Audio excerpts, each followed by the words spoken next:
안녕하세요 구독자님들, 오랜만에 소파이 영상으로 찾아뵙습니다. 오늘은 여러분들을 포함해서 모든 소파이 주주분들이 고대하고 있는 바이든 행정부의 학자금 탕감 정책 상황과 제가 이전 영상들에서 계속해서 주의드려왔던 최근 미국 증시의 하락과 이에 따른 소파이 주가 흐름에 대한 업데이트를 전달드립니다. 자, 먼저 학자금 부채 탕감 이슈가 지금 어떻게 흘러가고 있는지 살펴볼까요? 다들 아시다시피 소파이의 주력 사업 분야는 원래 학자금 대출업입니다. 이런 소파이의 주력 사업에 치명타를 준 정책이 바이든 행정부의 학자금 부채 탕감 정책이죠. 이 정책이 벌써 8번 연장되었고 횟수로는 이미 3년째가 다 되어갑니다. 제 채널의 구독자분들 중 소파이 주주님들 대부분은 아시겠지만 잘 모르실 분들을 위해서 최근 학자금 부채 탕감 이슈 히스토리를 빠르게 정리해드리고 넘어가겠습니다. 2020년 3월부터 거의 3년째 학자금 부채 탕감 정책이 시행되고 있는데, 특히 지난해 8월 바이든 행정부가 최대 2만 불까지 탕감해준다는 행정명령을 발표합니다. 그러고 나서 대학생들로부터 학자금 부채 탕감 신청서를 쭉 접수받고 승인해왔는데, 바이든이 속한 민주당과 양대 산맥인 공화당 성향의 6개 주가 이 정책에 소송을 제기함에 따라 지난해 11월부터 학자금 부채 탕감 프로그램 시행금지 명령이 내려졌고, 이어서 같은 달 11월에 텍사스 지방법원이 한 보수 성향 단체가 제기한 소송에 대해 바이든 대통령의 학자금 대출 탕감 행정명령은 위헌이라고 판결하면서 현재 학자금 부채 탕감 신청 접수마저 중단된 상태입니다. 이러한 법원 판결에도 불구하고 바이든 행정부는 불복 입장을 밝힘에 따라 현재 학자금 부채 탕감 정책 시행 여부를 놓고 미국 대법원이 최종 결정을 내리게 된 상황이고요. 이렇게 상황을 한번 정리해드렸고요. 이제 우리에게 중요한 건 대법원 최종 판결이 대체 언제냐, 중단은 되는 거냐 일 텐데요. 결론을 말씀드리면 대법원 최종 판결이 언제 결정될지는 모릅니다. 하지만 더 이상의 학자금 부채 탕감 정책의 연장에 대해 보수단체와 공화당의 반발이 큰 상황인 만큼 소파이의 호재를 기대해볼 만하다고 할 수 있습니다. 저번 영상에서 말씀드렸다시피 2월 28일 다음 주 화요일에 미국 대법원에서 이와 관련해서 법원 심리가 예정되어 있습니다. 다음 CNBC 기사에서 보시는 바와 같이 바이든 행정부의 이러한 정책에 대해 공화당 위원들의 저항이 거셉니다. 절반이 넘는 128명의 공화당 하원 의원들은 물론이고 전체 상원 의원의 40%를 차지하는 40명이 넘는 공화당 원로 상원 의원들도 바이든 행정부의 학자금 부채 탕감 정책을 위법이라고 말하며 반발하고 있는 상황이에요. 이처럼 바이든 행정부가 정책을 밀어붙이려 하고 있지만 공화당 쪽의 반발이 굉장히 거세지고 있는 상황입니다.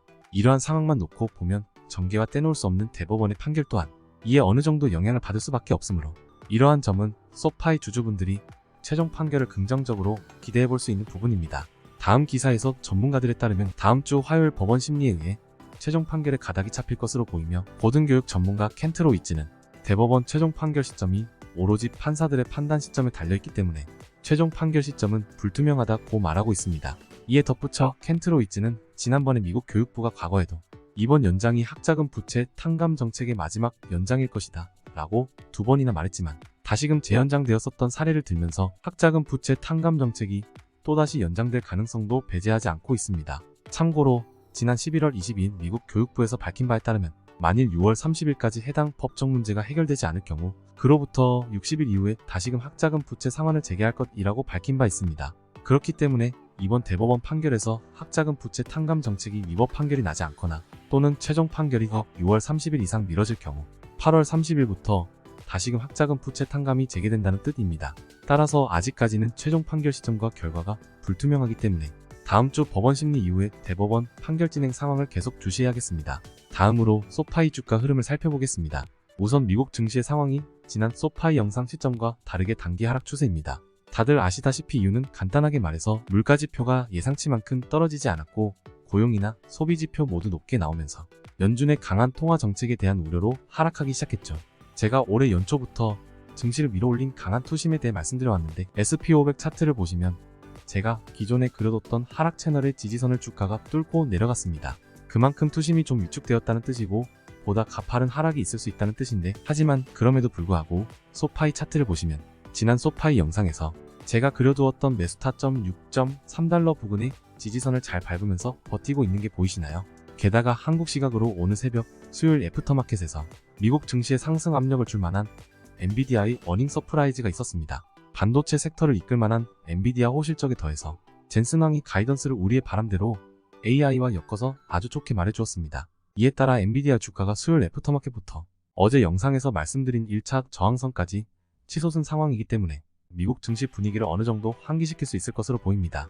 하지만 이번 주 금요일에 미국 연준이 기준 금리를 결정하는데 가장 중요하게 참고하는 물가지표 PCE 발표가 남아있기 때문에 발표 전까지 투자자들의 적극적인 매수세는 기대하기 어려운 상황입니다. 따라서 소파이를 매수하고자 하시는 분들께서는 개인의 투자 성향에 따라 기존 영상에서 말씀드린 전략대로 6.3달러 부근부터 분할 매수를 고려하실 수 있겠습니다. 참고로 지난번 제 구독자 한 분께서 커뮤니티 댓글로 소파이에 대한 의견을 물어보셔서 제 의견을 간단하게 댓글로 전달드렸었는데요.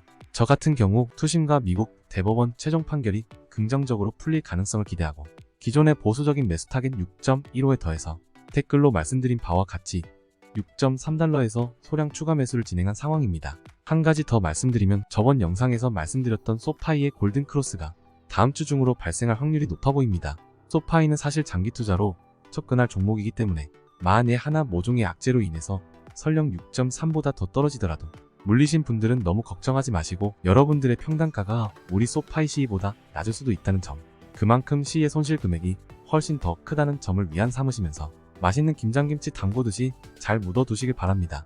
끝까지 봐주셔서 감사합니다. 구독과 좋아요를 누르시면 올해 포트폴리오가 2배 이상으로 불어나실 거예요.